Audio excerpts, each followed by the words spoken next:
In today's Season 5 video, I'm giving you guys my best controller settings here to be able to dominate. Your settings on your controller can make a massive difference in your gameplay, so let me show you guys how to have the best ones. If you enjoyed the video, be sure to give it a like for the algorithm, subscribe for more, and let's hop into this. All right, so first thing first here, the aiming input device is, of course, going to be on controller because that's what we're indeed playing on is our controller. Now we're going to move on down here. I mean, you can see the menu prompts are on automatic, but our edit button layout. So we're going to go on this real fast, and I'm going to show you guys that I play on tactical flips. So I enjoy using my L1, my R1 as my top, my top bumpers for my aim and shoot. I believe that is, makes me faster as opposed to pulling in the bottom triggers fully. As you guys know, if you don't have bumper stops or trigger stops, essentially, you're not going to be able to get that full press in. It's going to be slower than it would be if you were just to press in the top bumper, no matter if you're on PlayStation or Xbox. So that is why I do that, as I don't have, bumper stops on my bottom buttons there. So I have this flipped right here, and also for DMZ, I have this on tactical flip, and that is on as well. I don't have a custom button layout because I don't really feel like I need that, but that is basically how I'm rocking for that edit button layout. Now we're gonna go down here, and my bumper ping is on off. My stick layout preset is on default. Controller vibration is on. You guys can keep this literally on, off. It doesn't really matter. It's kind of up to you guys and what your preference is. I've played with it on ever since I started playing Call of Duty, so it feels natural to me. It feels weird if it's off. Not going to mess up your aim, contrary to maybe what some people will tell you. It's really not going to. I don't think anyone's got some crazy rumble packs like that in their controller that's going to mess up their aim. My trigger effect is off. You guys never want any of this full haptic crap. I mean, listen, we don't need any of that. This is a first-person shooter. This is based on reaction time. We don't need full haptics making it harder for you to pull in your gun, like your ADS, and shoot. Like, we don't need any of that. We don't need any of that resistance, so just turn that off. That is not good for this. If you want to play with it on campaign, go for it, but not for multiplayer, not for Warzone, stuff like that, or DMZ.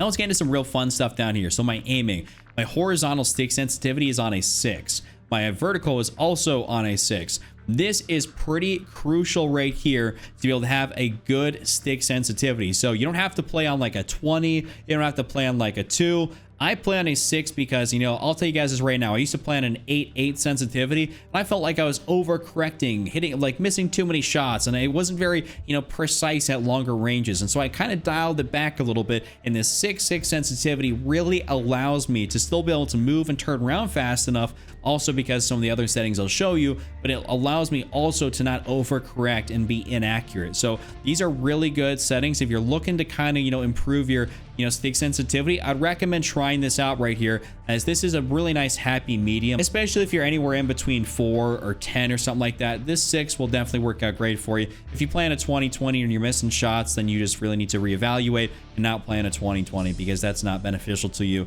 You're probably dying more often than you're winning your gunfights at that point. My ADS sensitivity multiplier is on a 0.80. So what this does, for any guys that don't really quite understand that, is that since I have a 6.6 sensitivity, I now, instead of getting the full 1.0, aka the full 6.6, I now get a 0.8 when I'm ADSing. So I don't fully get that 6 sensitivity when I am aiming down sight. So what that allows me to do is even less overcorrect and make it so that I'm able to be more on target. My accuracy has gone up quite substantially from actually lowering that down from that 1.0. So I'd recommend for you guys to actually try that. That is very, very beneficial. Now moving on down here, my sensitivity multiplier is entirely just on the 1.0. I have not changed this for anything. I do not believe I need custom sensitivity multipliers for any of this stuff down here. It's just not what I'm looking for. The vertical aim axis, this is all on standard. I have not changed this at all. The gameplay, now we're gonna go down here a little bit. So my aim down sights behavior is, of course, on hold. My change, zoom, shared input, sprint, tack, sprint, focus, I've just kept it on that. My automatic sprint is actually on automatic tactical sprint, so that means that I don't have to constantly click in my stick in order to be able to get that tack sprint. It just is a matter of me flicking my stick forward, which can elongate your controller's life, because when you guys think about it, when you get stick drift, that is like, from generally speaking, you pressing in the controller a lot, sprinting, mashing it, button mashing. So I'm trying to save my controller's life and not get as much stick drift. So automatic tack sprint will be a huge clutch thing to be able to have. Unless you're running something like a Kimbo or like a shotgun where you need to hip fire a lot, then it can kind of get in the way, but otherwise it's really, really great. Now my equipment behavior is on hold. Weapon mount activation is on ADS plus melee. My interact/reload behavior is on prioritize interact. So that means that whenever I drop down into Warzone, any loot on the ground, I just tap square because I'm on PlayStation, and I just instantaneously pick something up instead of holding square to pick something up. So that is very, very clutch when it comes down to actually, you know, trying to pick stuff off the ground, getting down there fast, you know, maybe getting a gun before somebody else. If you're playing on tap to reload or tap to interact or something like that, you guys might be doing it wrong. Or even prioritize reload. I'd say that prioritize interact is definitely a way to go for Warzone. You may be able to get away with something like prioritize reload for DMZ because maybe you're not as concerned with looting as fast, but definitely prioritize interact for Warzone is the way to go. Armor plate behavior, this is on apply all. You definitely want to make sure that it's on that, just because when you want to, you know, for me, hold down triangle, it actually will plate up all the way, and I don't have to continuously hold down triangle, even though kind of force a habit, I almost do it anyways. Now on the advanced category here, so we're going to take a look into target aim assist. I mean, anyone that tells you to play with aim assist off or says it's too OP, they're just lost. Just keep it on. You're playing a controller. There's aim assist for a reason, so we just keep it on. Now let's get on down to the aim assist types. We have aim assist type on Black Ops. So the reason we're in the Black Ops aim assist type as opposed to default, precision, or focusing is because this aim assist type feels the most sticky out of all of them. Default is what I used to run, but then I would say to always stay away from precision or focusing, and I then went over straight to Black Ops, and that is definitely what feels the best, the most sticky, the most consistent. There's no errors in my aim when I have Black Ops on, so I definitely say that if you guys are on default or any of those other three, to try and switch over to Black Ops, and you will feel definitely like at least a minor improvement in your aiming and your accuracy. It's pretty noticeable actually, so I definitely recommend that. Aim assist, ADS aim assist is on. Third person ADS correction type is just assist. Now we're going down here to the aim response curve type. This is another huge one that you guys need to pay attention to. So we have standard, linear, and dynamic. So linear is just a straight 1-to-1 ratio. Whatever your stick movement input is, it's going to do that on the game. So that makes everything very, very predictable if you really like that.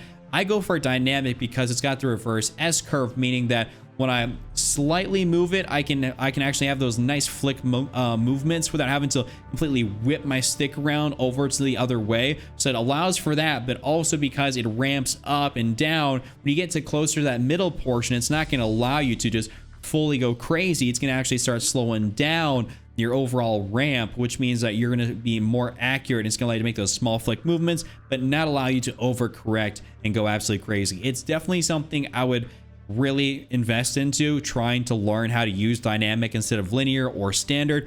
It is ultimately the best way to go here in Warzone. I've been playing on this for a few seasons now, and I definitely say that you guys should be doing that as well. Your ADS sensitivity multiplier focus should just be on a 1.0. ADS sensitivity transition timing on instant. Custom sensitivity per zoom, this is off. I don't believe I need to do this. I mean, realistically, you should just be good with your ADS sensitivity. I don't think you should be customizing this. You can, but I don't believe it's necessary in any aspect. Input dead zone, this is another big one right here. So your left and right stick, this is what's going to get you. So on the default, I can't remember exactly if it's on at 0.10 on default, but basically your left stick and your right stick, having a lower dead zone is going to allow you to react faster. So at a 0.10, you are going to have that point where basically it's that 0.10 where no matter if you're moving your stick or not, it's not going to do anything. So having a lower dead zone, this is beneficial in game, but sometimes it can cause you some issues in the menu. So if you're tuning your gun and you're wondering why you're like, you know, sliders are going all over the place, that's because you have some stick drift, and that's because your dead zones are a little bit too low. So that's actually why I personally tune with my mouse. I like unplug my controller from my PC, I tune with my mouse, then plug it back in, because I have a little bit of stick drift that allows me to probably have like a 0.03, which is, you know, it feels good for me in game, but not necessarily while I'm tuning. So if you guys have that option to be able to plug in a mouse or something like that and keep a lower, you know, obviously dead zone, I'd recommend to do that. But definitely take it off the default 0.10 and start to lower it. I went gradually from like a 0.10 to a 0.7 to a 0.5 and to a 0.3. This is what's felt great to me so far. I don't feel like I need to go lower, though I might try it at some point. That's pretty much that. My left stick and my right stick max 0.99. Don't really need to mess with that too much.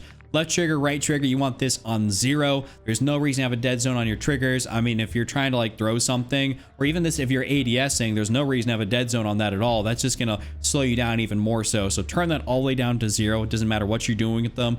Always keep that on 0. My controller orientation is on up. My gyro behavior is off. All this stuff down here is just kind of on off. We don't really use any of this gyro stuff. I just have my FOV sensitivity scaling on just because I don't know if that messes with anything. So I just keep it on anyways. Then we're gonna go down here a little bit more, some of that gyro flick stick activation. Now let's go down to the movement behavior. So auto move forward is off. My tactical sprint behavior is on double tap. So these right down here though, grounded mantle, automatic airborne mantle, and automatic ground mantle, these are what can really mess you up in game. So I'd recommend to turn all these off. There's no reason that you guys should have any of this to like on or partial, anything else like that, short, long, any of that type of stuff. This is what's going to cause you to randomly mantle things when you jump. Let's say you try to like, you know, bunny hop in a gunfight or something like that and you're next to something. Your character is going to randomly grab onto it and try to mantle it. So we don't really want that to happen. And also if you're trying to slide or do anything or dolphin dive, any of that sort of type of stuff, have any movement capabilities, this will mess you up if you have any of this stuff on. And you guys can see my stuff down here. Plunging in water is just movement. Parachute auto deploys on. I don't like splatting on the ground. I feel like I've done that a few times, so I just keep it on. And then my combat stick behavior is off. Backpack alternate control off. And then weapon mount movement exit on. This on medium, on, off. And then you guys can see the rest of this stuff down here. It's not too crucial. Now, this may not necessarily be a controller setting, but this is something everybody should be paying attention to right here. And that is your field of view. So field of view should be on 120. This should be maxed out for real. Like there's no reason this should not be maxed out as long as you have the option to be able to actually, you know, mess with your field of view, which every console does. You should be playing this on 120 field of view. That's because you want to see the most amount around you possible. It gives you the greatest game awareness. Also, when you happen to combine this with the affected field of view preset, instead of running it on independent, on affected, that keeps your gun still zoomed out to that 120 FOV. But if you were to play this on independent, you're going to zoom into that 80 FOV, so you'll lose so much around you. But it also, in turn, kind of makes your guns look like they have less visual recoil, which is huge. So it can make your guns seem like they're just less recoil overall by a few different simple settings here. And it just makes you be able to see more. So I don't know why you wouldn't be able to do that or wouldn't want to do that. Weapon field of view, just keep this on wide so that way it doesn't take up a ton of your screen. Keeping it on narrow just makes your gun so much bigger, and we really don't need that. We want to see as much around us as possible so we can, you know, see what's going on.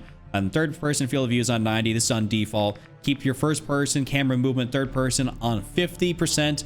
You don't want a ton of camera movement. That's just gonna, we don't want screen shake, any of that stuff. Keep it on 50. But that's pretty much all you guys really need to know as far as controller settings and some general stuff to make your gameplay a little bit better. Don't want to go too crazy in some of these other settings, but that is basically the gist of this video. If you enjoyed the video, be sure to give it a like for the algorithm, subscribe for more, and I'll see you guys all later.